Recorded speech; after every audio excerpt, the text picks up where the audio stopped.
Hi friend, welcome back to the channel. তো তোমরা কেমন আছো অবশ্যই জানাবে। তো আজকে হচ্ছে জামাই ষষ্ঠীর দিন। আমরা যাচ্ছি ষষ্ঠীতলা ষষ্ঠী পুজো করতে। আর এটা হচ্ছে আমাদের ঠাকুর ঘর। এখানে সব পুজো হবে বলে এখানে আম লিচু মিষ্টি সব নামানো আছে।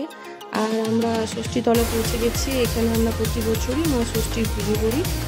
আর পুজোর পরে আমরা সবাই প্রসাদ খেতে বসে গেছি, কারণ আমাদের একটু তাড়া ছিল। তারপরে আমরা বাবার বাড়ি যাব আমি রেডি হয়ে গেছি। আর আমার বরের সঙ্গে আমরা চলে গেলাম আমার বাবার বাড়ি। তো সেখানেও ষষ্ঠী পুজো হয়। আর প্রতি বছর এখানে আমি আসি, আমার শ্বশুর বাড়িতে পুজো করে তারপর এখানে আসি। আর খাবার সময় লাঞ্চে ছিল অনেক কিছুই, তো সেগুলো তোমাদেরকে আর বলা যাবে না, তোমরা এখন ভিডিওতে দেখে না। আর ও বসে আছে জামাইবাবু খাবার জন্য, কিন্তু সব খেতে পারলো না। যদিও ও বললো যে নিয়ে যাও, অত খাওয়া যাবে না। তো দেখো তোমরা আমাদের ভিডিওটা কেমন লাগলো অবশ্যই জানাবে।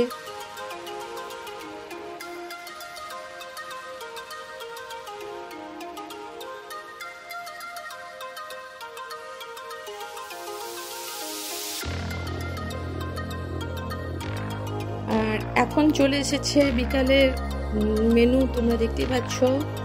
আম লিচু সব কিছু আবার জামাইকে দেয়া হলো, জামাই ষষ্ঠী বলে কথা। তো আমাদের ব্লগটা কেমন লাগলো অবশ্যই